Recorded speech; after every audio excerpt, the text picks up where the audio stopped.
Bueno, vivimos horas realmente preocupantes, sobre todo en lo que tiene que ver con la educación pública argentina. Y para hacer referencia a la educación pública argentina, tratamos hoy una cuestión que tiene que ver con el veto a una de las leyes salida del Congreso, que tiene que ver con el financiamiento universitario. Para tener las apreciaciones al respecto a este revés, a este veto del presidente Javier Milei, tenemos en comunicación al rector de la Universidad Nacional del Litoral, Enrique Mamarela. ¿Qué tal, Enrique? ¿Cómo te va? Buenos días.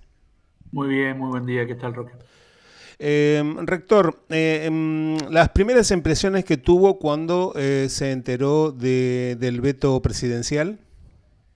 Bueno, claramente es una desilusión porque la medida que uno empieza a trabajar va viendo la contundencia del apoyo en la Cámara de Diputados, en la Cámara de Senadores, entendiendo que la justicia de la construcción de la ley esperaba bueno, que por lo menos antes de producirse un veto total o parcial pudiera haber una mesa, un lugar donde sentarse, una llamada para, eh, como había dicho el presidente el día lunes o el propio domingo en la noche, ¿no? Para poder discutir y decir, bueno, dónde estamos parados y hacia dónde vamos.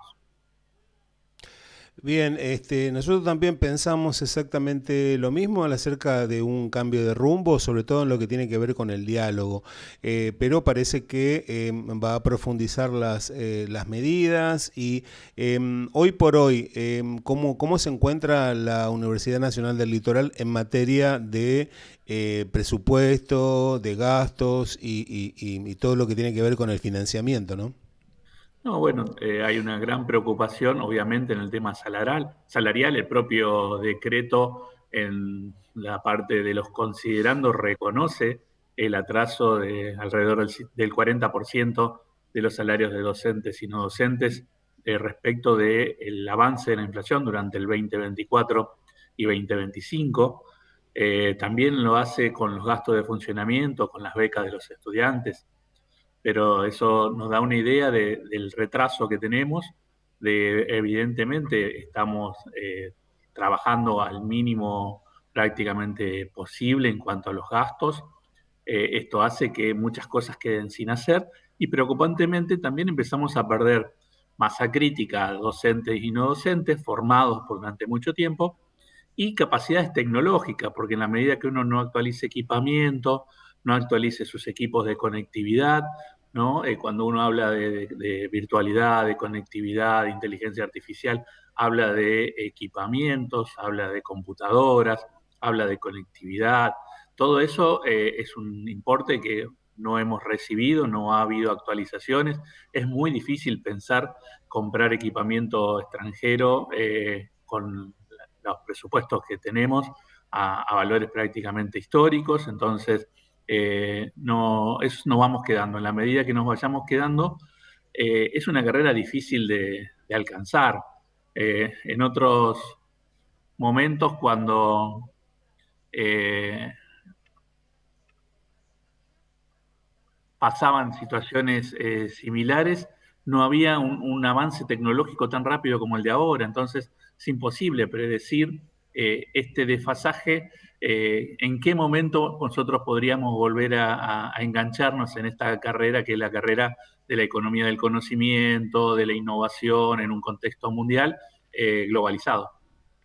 Rector, no sé qué apreciaciones tienes al respecto de que por ahí de pronto destruir algo que está construido y que ha llevado un largo proceso de construcción, como es, como usted lo dijo, la masa crítica a nivel de las capacidades de los catedráticos y de los que llevan adelante prácticamente la educación universitaria en la UNL. Esto va a llevar un buen tiempo tratar otra vez de volver a estar en la misma situación que estaban mucho antes, teniendo en cuenta que tampoco hay un presupuesto a nivel nacional que pueda contenerlos. No, no, claramente aquí el mayor problema es la falta de una ley de presupuesto nacional, y por eso vemos hoy que en esta emergencia está la salud pública, la discapacidad, los jubilados, las universidades y todas las instituciones, la ciencia y la tecnología. Podemos enumerar muchísimas, ¿no? Que han sido dejadas atrás, porque los recursos los administra directamente el Poder Ejecutivo y define el Poder Ejecutivo cuáles son sus prioridades. Nosotros vemos preocupantemente que en las señales que da el gobierno, no solo en lo que dice, sino en las señales. Esta misma semana que se conoció el valor del índice de deflación de agosto del 1,9%, a los estatales, a los funcionarios universitarios, docentes y no docentes, decidieron darle el 1,3%, pero a la vez sacan una licitación de LECAPS y pagan el 3,9%. Entonces, si tenemos una inflación del 1,9% y el Estado está dispuesto a pagar casi más del doble en intereses, con 6 meses de esos intereses pagamos toda la ley de financiamiento universitario, ¿no? Eso para tener una idea de que no estamos hablando de plata, estamos hablando de decisión. La plata la tiene el gobierno y decide dónde ponerla. Decide si pagar los intereses en la rueda de la especulación o si lo aporta para educación, para ciencia, tecnología, para salud pública. Exacto. Rector, se van a plegar a la marcha federal. ¿Qué tienen pensado como respuesta ante esta agresión prácticamente a la educación pública? Sí, sí, sí. Bueno, todo el Consejo Interuniversitario Nacional ya lo había decidido en la última reunión. En caso de que hubiera veto, va a haber una marcha federal. Ayer, presidente y vicepresidente del CIN, junto con las autoridades del Garrahan, acordaron que la marcha sea en conjunta, los profesionales del Garrahan y la educación superior, el día que se trate el rechazo al veto del presidente, que todavía no tenemos fecha. Teniendo en cuenta lo que ha sucedido en el Congreso Nacional y al respecto hablo de la ley de emergencia en discapacidad que fue rechazado el veto y tiene plena vigencia la ley, ¿ustedes consideran que va a tener el mismo camino tanto la salud pública como la educación pública? Esperamos que sí, porque esta es la base para la construcción de algo muy importante para nosotros, que es que haya una ley de presupuesto nacional 2026, ¿no? Esto daría también de alguna manera la base de lo que esperamos sean el soporte de la salud pública y la educación pública en esa ley de presupuesto. Es una obligación del Congreso, es una obligación del Ejecutivo de que haya ley de presupuesto nacional. Ningún país del mundo tiene 3 años seguidos sin ley de presupuesto nacional.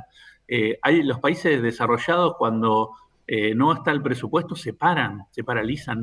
El gobierno no puede hacer gastos, no puede definir que dispone de una gran billetera para elegir dónde lo que hace, ¿no? Entonces, tenemos que entender que hay una responsabilidad institucional muy grande en la construcción de ese presupuesto y bueno, todos estamos dispuestos a sentarnos. Nadie quiere que ir ni contra nadie ni contra el propio país. O sea, entendemos la necesidad de tener equilibrio fiscal.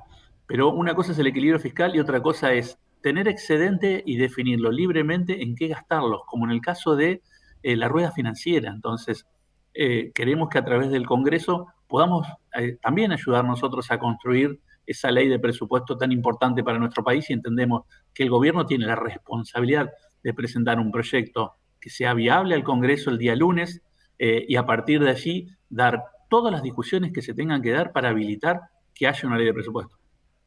Teniendo en cuenta que de salir favorable el día miércoles el rechazo al veto y el restablecimiento de la plena vigencia de la ley de financiamiento universitario, ¿usted cree que no tiene otra opción que promulgar la ley y hacerla cumplir? Sí, debería promulgarla, hacerla cumplir. Obviamente que también sabemos que en muchos casos las leyes están vigentes y después no hay un cumplimiento, ¿no? Siempre hay alguna posibilidad de esperar o de especular de que se defina cómo se va a proceder, porque en algunos casos son fondos de funcionamiento, en otros casos serán deudas salariales, y ahí habrá que ver, ya vemos en el caso de la provincia de Santa Fe, lo que viene pasando con las cajas de jubilaciones, con los aportes de los ATN que no se hacen y termina la provincia judicializando por el no cumplimiento del Poder Ejecutivo. O sea que siempre hay una posibilidad de que después no haya un cumplimiento efectivo. Pero lo importante para nosotros es la vigencia de la ley, el reconocimiento de la situación en la que estamos y el trabajo hacia adelante, trabajando en una ley de presupuesto nacional para el 2026 para todo el país. Rector Enrique Mamarela, la última, teniendo en cuenta un mensaje para los compañeros trabajadores y trabajadoras de la UNL, tanto docentes como no docentes. Bueno, claramente entendemos el esfuerzo que se hace todos los días.